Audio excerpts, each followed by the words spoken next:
Okay, welcome to Module 10 of Business Information Systems. Module 10 involves that we'll be actually looking at consolidating everything that you've done in the database activities to date.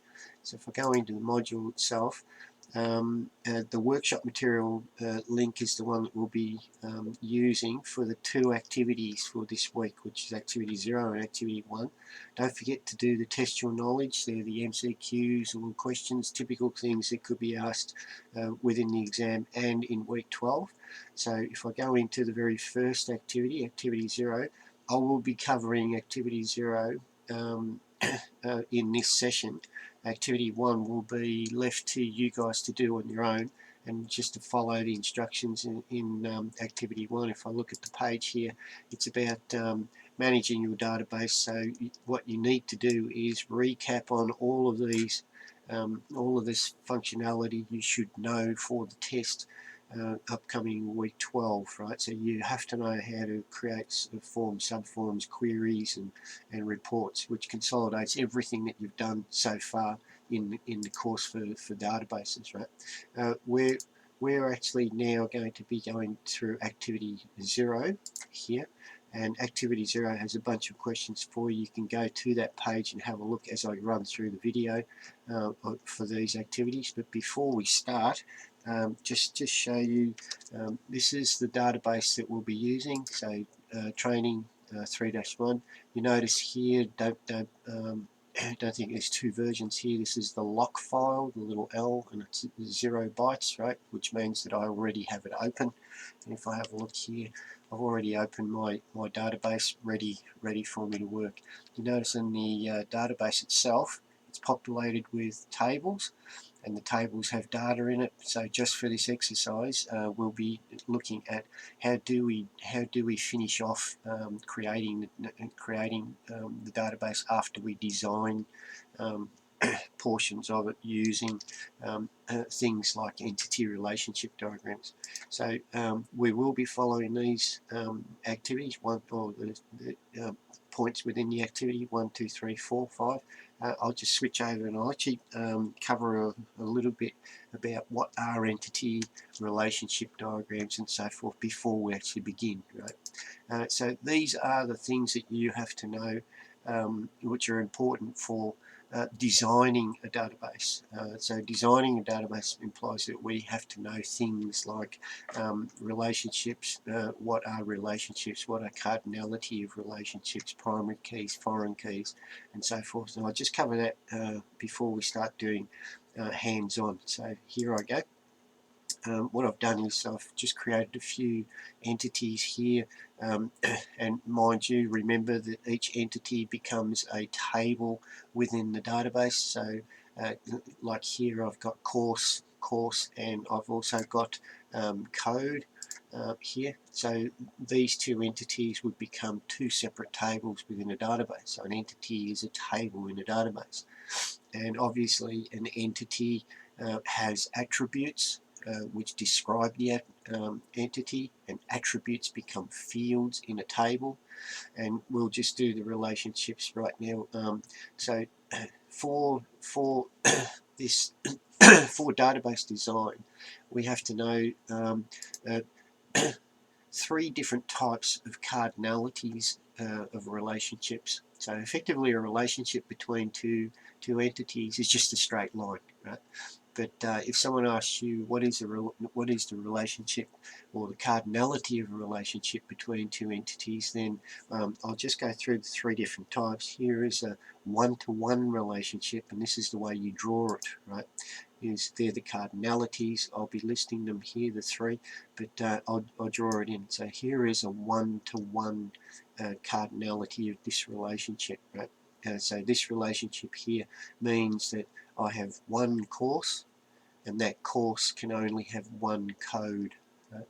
Or if I read it the other way around, a code belongs to only one course. So I can't have a course with the same, or with multiple codes being the same. So I can't have a course there, ISYS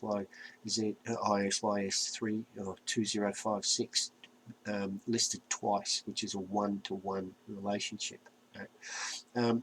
Here in the next one is a one-to-many, right? And a one-to-many implies things like one course can have many classes. So in other words, even in ISYS 2056, the course will have many classes. So there'll be classes on Mondays, Tuesdays, Wednesdays and Thursdays and so forth, right? And the way we read a relationship, the cardinality of a relationship going backwards, is you always ignore this many. You always assume it's a one when you're reading backwards. So if I'm reading from class to course, ignore the many. So we just say one class can only belong, or a particular class can only belong to one course. Okay.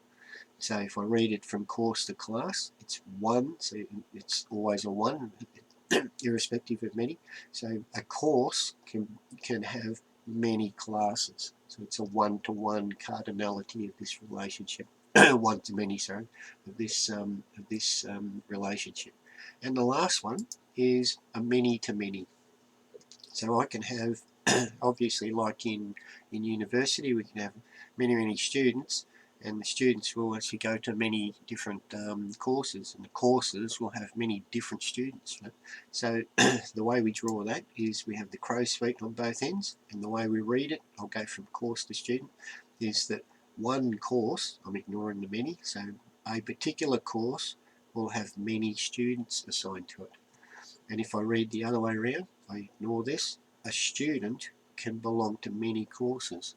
So there is a many-to-many cardinality in a relationship. Now, all of these, if we map them into a database, an actual physical database, the many-to-many can't actually be physically created within a database. Right? So we have to logically convert this to something which the database can physically manage, and databases can only do one-to-ones and one-to-manys. So let's have a look at how do we change or manipulate a many-to-many cardinality in a database. So here are the steps, right? I have two entities in a many-to-many, and the many-to-many implies that I copy down my existing entities on my diagram, but this crow's feet to crow's feet relationship, we have to actually create a new entity which is called an associative entity. So what it really does, it will associate these two, the course and the student entities, and in here now in the classroom we can actually track information about students and courses at the same time, and we do the magic thing, which is a many-to-many becomes a one-to-many, many-to-one with our new associative entity.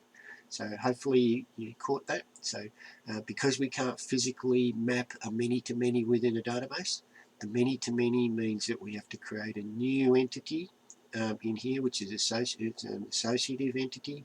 If you don't know what to name it, just call it X, and then later on, somewhere down the track, while you're designing your database, you'll come up with a good name for it. In this case, it was fitting to put class, and the associative entity then is linked by a relationship, a cardinality of one-to-many and a many-to-one. Okay, so that's how we convert a many-to-many, so we can physically put it into a database. All right, now the first part of the exercise, if I go back to my, let's begin doing the exercises, right? So if I go back to my course website, you notice here the first part of the activity in activity 0 is that they're saying, oh, if I'm in my database, how do I get to this view, right? So in other words, what menu items do I have to click to get to this view? Right? So if I go to my database, here is my database open. I have my tables. Now, how do I get to the relationship view? I would do database relationships. Okay, and here is my relationship view. Right. Now in this database, you notice too something really important is that this entity relationship view is not created first. I've already created my tables to enable me to finish off the design for my database by making this relationship view after I've created my tables. So this is not effectively a design tool. It's actually just finishing off my database or creation of my database by putting in the relationships which I would have designed earlier. So if I go back to my presentation, you actually see that this design view, and I've set it here, note this is a relationship view, it is not an entity relationship diagram. Right? An entity relationship diagram is one which is created before we even get into the database, so even before you open access.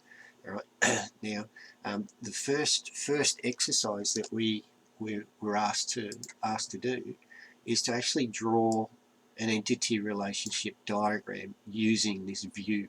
Right? So how do we draw this as an entity relationship diagram? Now, what I recommend to you is that you pause the video now and with pen and paper, or not sure how you want to actually do it, but actually create or draw an entity relationship diagram. So pause the video now on this screen here and draw your boxes in. And remember,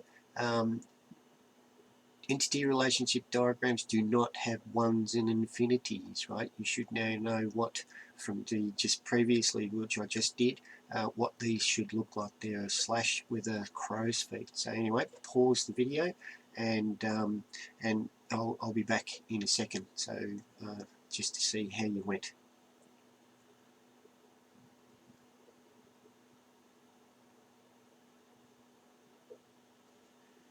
Okay, so you're back now after drawing your own entity relationship diagram. You notice that what you should have done, I'll go through a solution now. What you should have done is you copy the tables in this exercise and create them as entities on a blank piece of paper. So I've done that for you here. And you notice now I've got all of my entities listed on a piece of paper, or basically in a presentation here for you guys.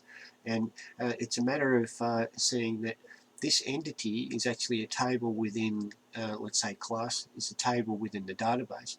You notice in entity relationship diagrams, we do not put the attributes or the fields in here. So remember, an entity becomes a table within a database. An entity has attributes which describe the entity.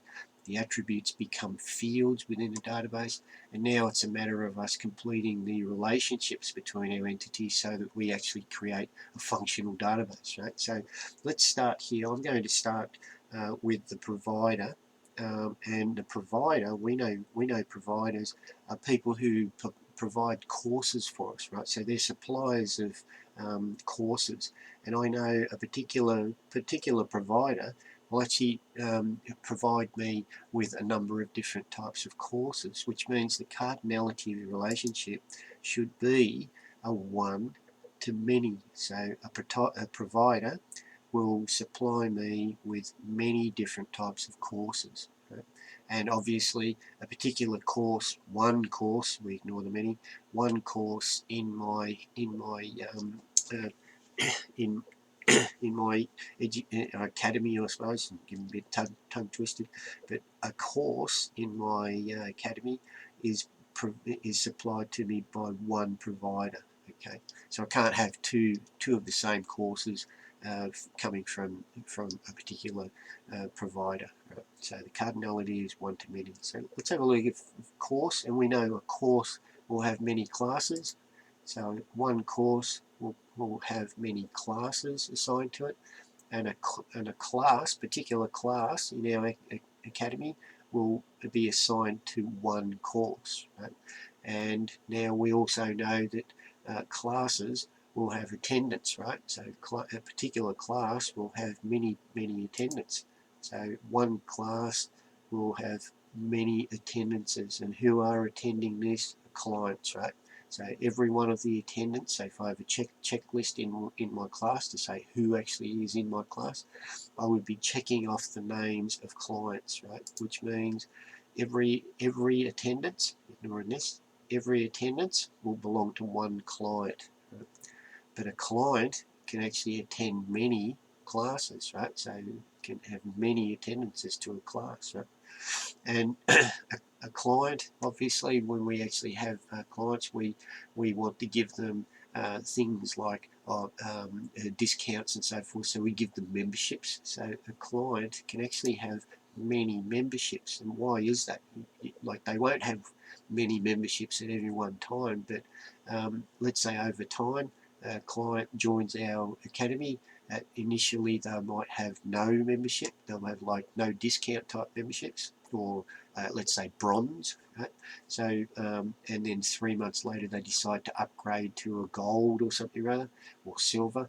That means that client, to track that client's membership, we would actually have a list of memberships as they go along, upgrading or downgrading their membership. So it's a client can have many memberships, and a particular membership, ID 1, 2, 3, a particular membership will be assigned to a client, and the membership obviously will have some kind of date to it, right? So that we can say what is the current membership for a client. Now, a membership, like I said before, belongs to something like a gold, silver, platinum type class, and we call it program. So in other words, a program like gold program is actually will be on a lot of clients' memberships, right? So if we have gold, we can actually list all the clients on a many, right? So one to many.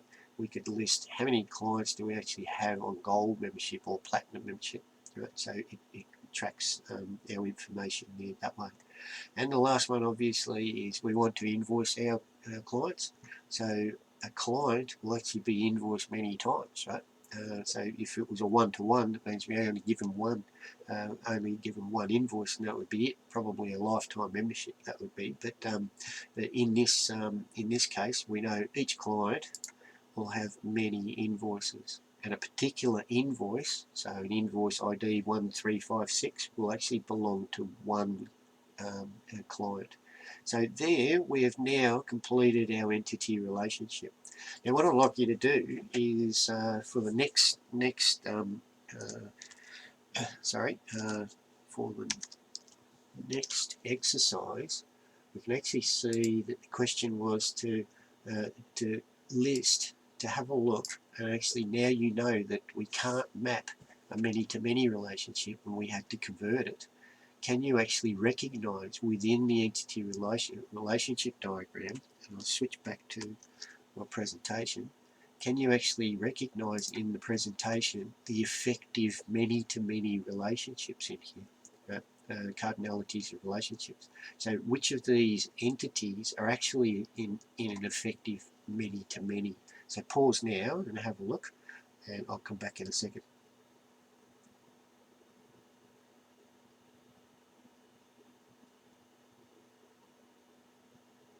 You're going by our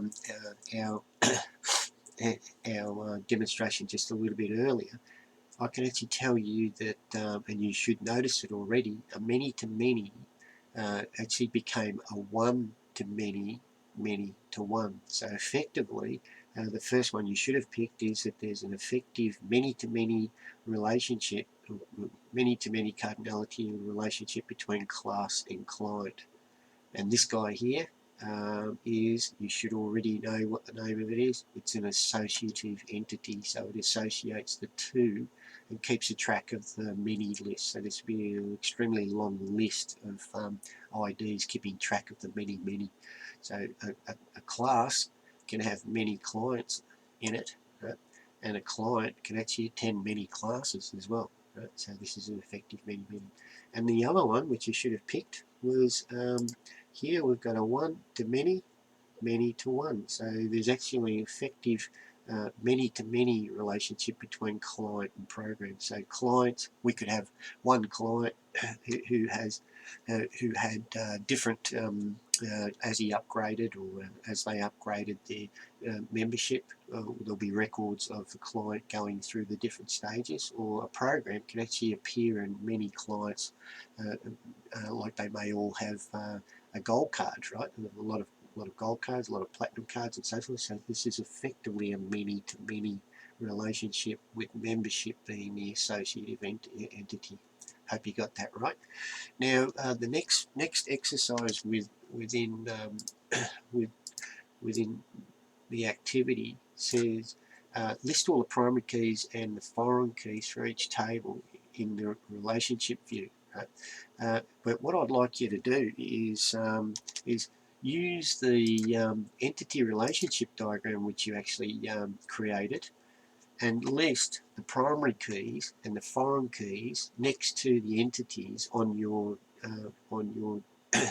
entity relationship diagram. So don't worry about the entity relationship view.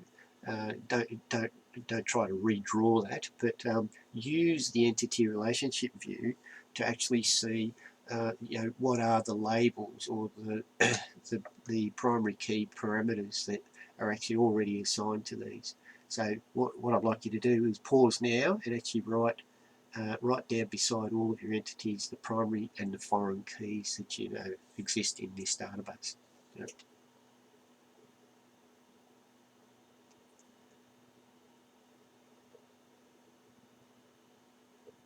All right, hopefully you've written down everything, and I'll just go through and actually show you what the solution is. Now, we know there's a golden rule about databases. Every entity in a database must have a primary key.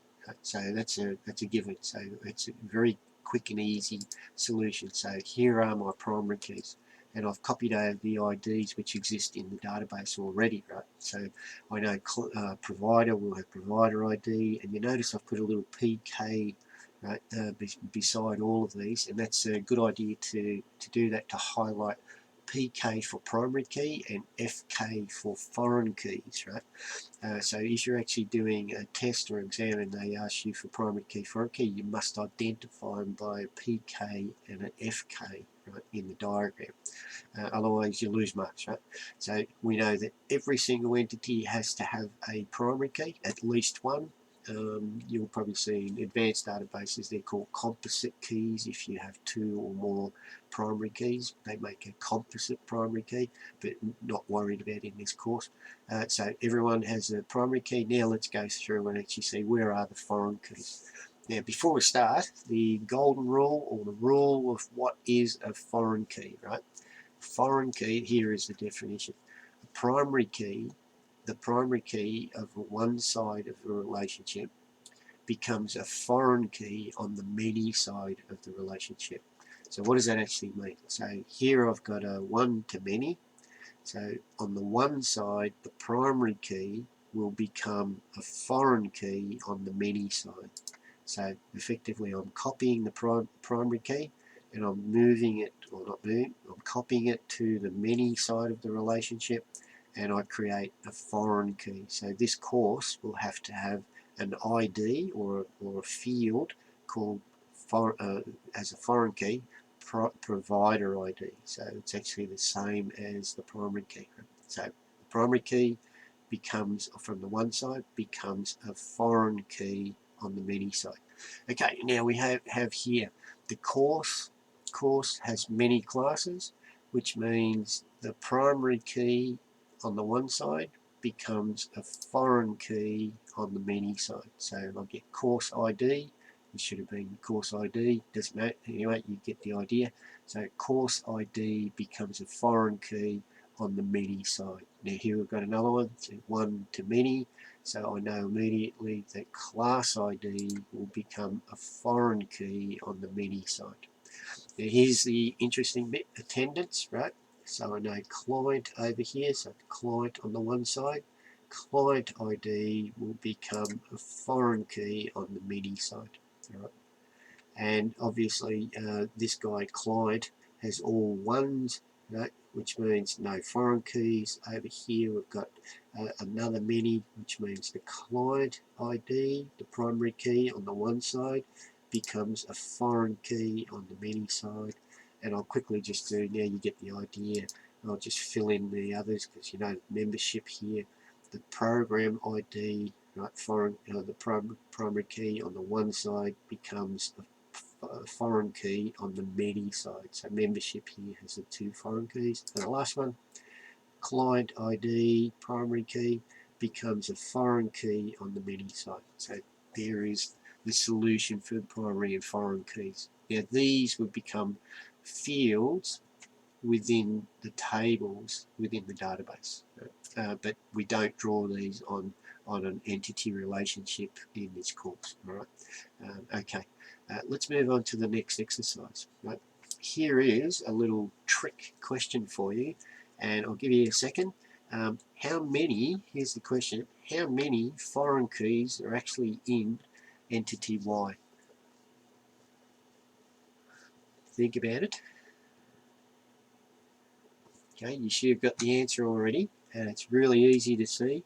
You notice from the definition, the primary key becomes a foreign key on the many side of the relationship, so we know we can effectively count the manys, and it's 3 foreign keys because it's 1, 2, 3, and the values for the foreign keys in here would be XID, ZID, MID. They would appear as foreign keys within the entity Y. Okay. All right, let's go to the next exercise within this activity. Now, the last part here is item 5. It says list 3 pieces of information, and see, information, as you remember from last week's chat, is that we get information out of a database by using queries and reports. Right?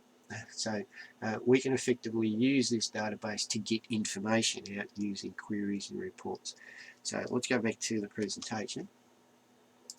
So here is my database, the design. So what kind of information could I actually get out of this this database? And one is that I can actually generate client invoices or a list of amounts owing and calculate totals received, right?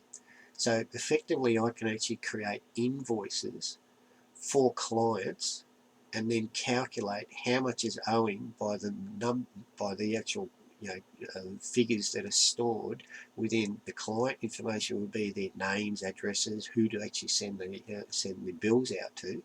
But then on top of that, I would actually see from a client how many classes they actually attended and how much we should charge them for that course. Right? So because there's a relationship all the way through to these entities, I can actually use all these entities to create this information. Right? An even simpler thing that you can use to create information from this database is I can even do things like just create a list of clients. So I end up having a contact sheet. Right?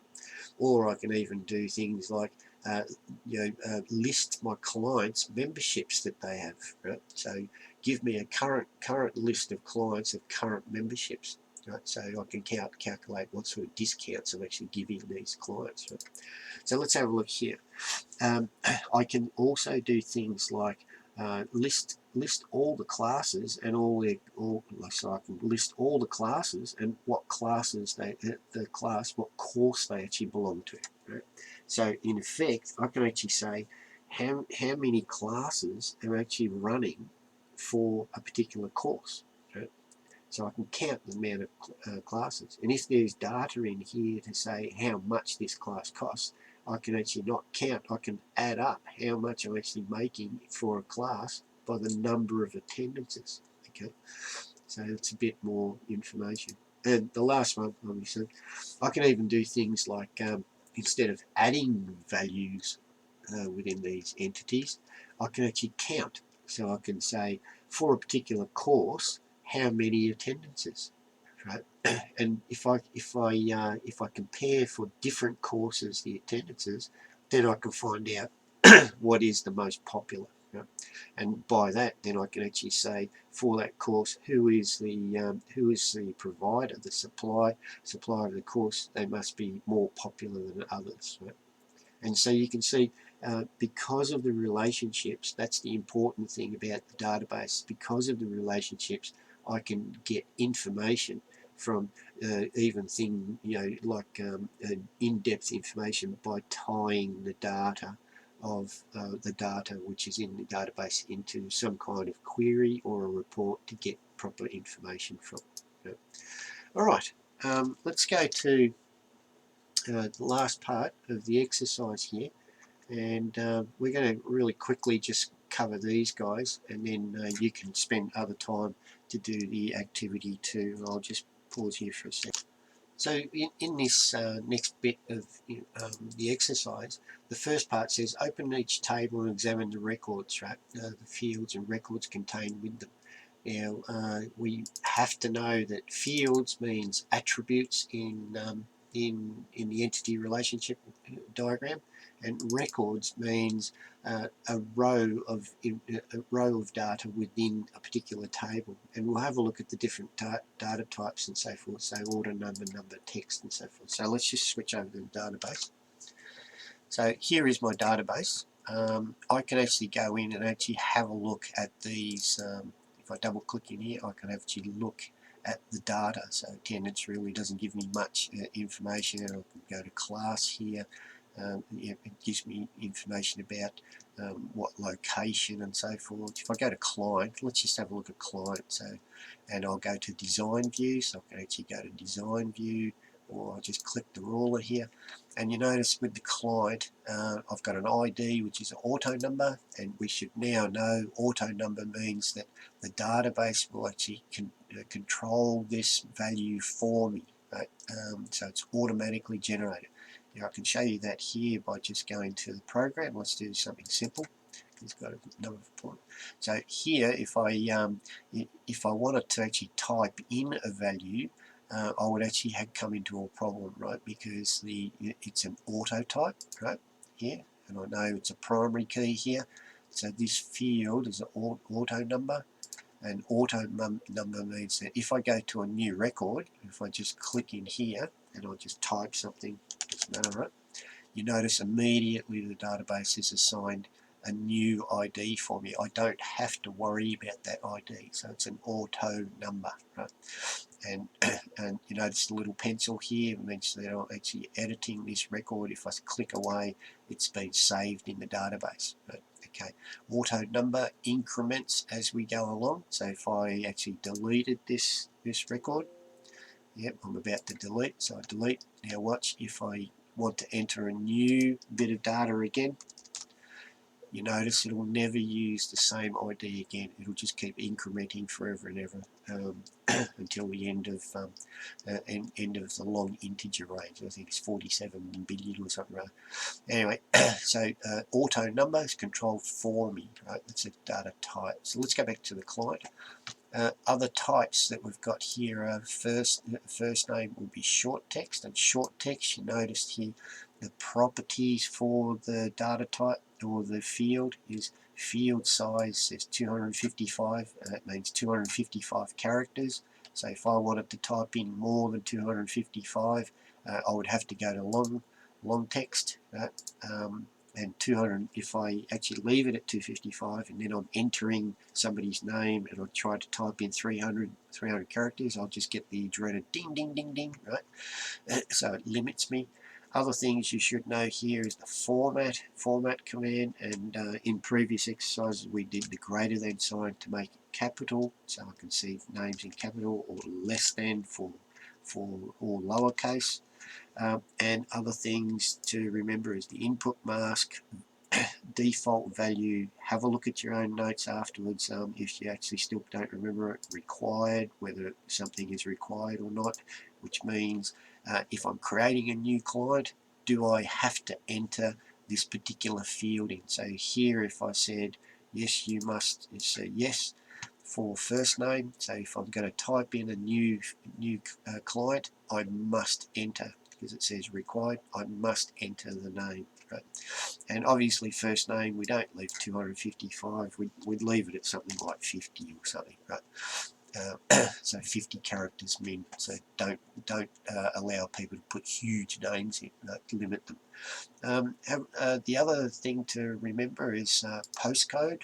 Like postcode, why wasn't it set to a number? Right? So why didn't we set it as a number? The reason is, remember, golden rule, number fields are only used if we're going to use that field in a calculation, right? So postcodes we're not going to use in a calculation, so we set it as text. And postcode here in Australia is only 4, so we would just set it to 4. Same as state. If we're only using short, let's have a look at what we're using here. Let's save that. So here we've got the state, and we notice state is all three characters maximum. So I would actually go into state here and actually change that to 3. So changing it to appropriate values. Mobile and phone, same deal. Why don't we set it to number, right? And you should now know we don't set it to number because it's not going to be used in a calculation, right? And you notice here with the mobile, we also have some input masks, right? So we've actually told the client or the user of this database that we want 4 digits, space 3 digits, space 3 digits. And if we have a look at the numbers, let's save it first. Yes. If we have a look at the numbers, it's 4 digit, 3 digit, 3 digit. So if I went all the way to the bottom of the database and I wanted to enter stuff, you notice I've got the little underline marks. The little underline marks means that there is an input mask, so I can only put in digits. So if I tried to put in characters and we try and type, it won't allow me. Okay, so press escape every time. If you're in a little pencil there and you've made a mistake, press the escape key, remember, right? So it wipes the record. Let's go back here. Alright, let's have a look at the other thing that we have to look at is the list boxes, right? So if I close these guys, it says where would it be appropriate to have list boxes, right? Why do we use list boxes? And list box means that I'm actually getting data from another field to limit error in typing in, right? So it's like data validation in the Excel portion of this course, right? So an ideal place for that would be is let's say if I had the provider, right? And you notice all of these relationships which are one to many, I could actually go to a provider or to the course and actually say for the many, I want to actually create a list of providers so I can pick from when I'm entering some data into that course. So let's go to course. Right? Here, you notice there's an ID. So I can actually say, rather than typing in, trying to remember what the ID is, I can actually go into the design part and say for the provider in the course, so in course for the provider, give me a list of providers. Right? So I'm actually going to do that here. I'll go into the lookup, right? And I'll say in the lookup, it's in a relationship. Sorry. So let's just close that. Let's go back here. I'm just going to get rid of this because the lookups like to create relationships. So I'm actually going to recreate that relationship, but I'm going to do it through a lookup, right? So let's save there, and I'm going to go back to my course, and in my course, I'm going to say in here, please look up the values in another table for me. Go next, and I'm going to use the provider. Where is the provider here? And in the provider, what I want to do is actually get the provider ID in there. And what I'm going to do is just, oh, here, am I in the provider? Yes, I am. So I'm actually just going to get one of these bits of information. Let's see.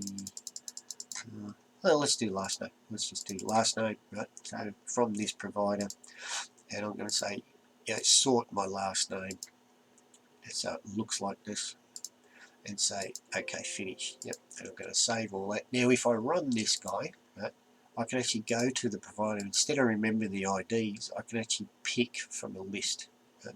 Okay, So I say, oh, I want the provider miles, rivers, but I can create provider with more information here if I really need to. Right? Now, what has that actually done? Right? So if I close this guy, if I just delete, and now I'm actually going to add my provider back. So I'm going to go back to provider. You notice the relationship here has actually been created for me using the lookup. Right? Now, there's something very strange here, right? Is the relationship is actually missing the cardinality. And we should all know now, if I right-click edit on this guy, it means that I haven't completed the referential integrity portion of it. So if I go like this and say yes, now you know that I'm going to have a list box to pick providers for a particular course. Okay. Now I'll leave it up to you to see where else you could use it. I could probably even tell you here, if I'm creating a new invoice, have a look at the menu. So I could actually put in a drop-down list box here to pick the client for an invoice. Right? So if I'm manually creating an invoice, I could actually, because of this menu, remember here we had the menu, this would create a drop-down list box in here. So I could have a drop-down list box to pick my clients. Right? Same as here. If I'm adding a particular membership, or I'm actually saying, oh, someone's come up to the reception and said, I want to change my membership to blah blah blah, right? So I can actually say, go to the memberships and say, oh, gold membership, please add this particular client. So I can actually create a drop down list box to pick the client for the new membership. Okay, so hopefully you picked that up. Is everywhere there is a menu, it can become a drop down list box, right? But you have to go through and delete the relationship and so forth. Right. One last bit, which was question 9, I think. Was it item 9? Yep. So here, item 9, it says, what additional fields would you put in for client and so forth to track?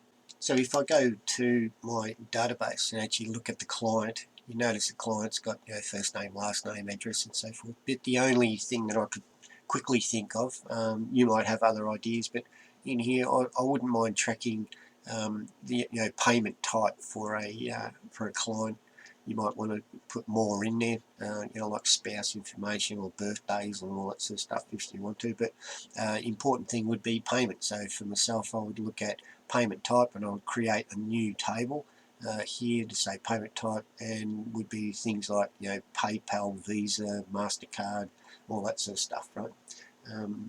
All right, and I'll leave it up to you guys to have a look at. Let me just switch back here. So we're actually finished activity 0, but what I'd like you to do is now for the rest of the workshop is activity 1 is the managing databases, which is covered in 10-1. And like I said before, it's an exercise for you guys to actually practice or consolidate your knowledge on how do I create a form, subform, how do you do queries, because it's extremely important to know how to do queries, and how to create a report. Now, don't spend too much time trying to make your report look good, right? Look good costs money, functionality is what you're really after. Don't waste your time trying to make sure you understand how to actually do some basic modification, but don't try to sit there, pedantically move things 1 or 2 pixels left and right, the colours wrong and so forth. Just know how to do the formatting, and then follow through the exercise here, like creating form, subform. This is what you should end up looking like in your database, right? If you're really stuck, you have links over here to take you to the previous weeks to show you again how to use what to do in these particular exercises, like the simple query, how to do it. If you really get stuck, there's a link there for you how to how in the here how to perform the simple query and so forth. So make sure that you do activity 1 on your own, and get ready for the test coming up really shortly. All right, see you guys.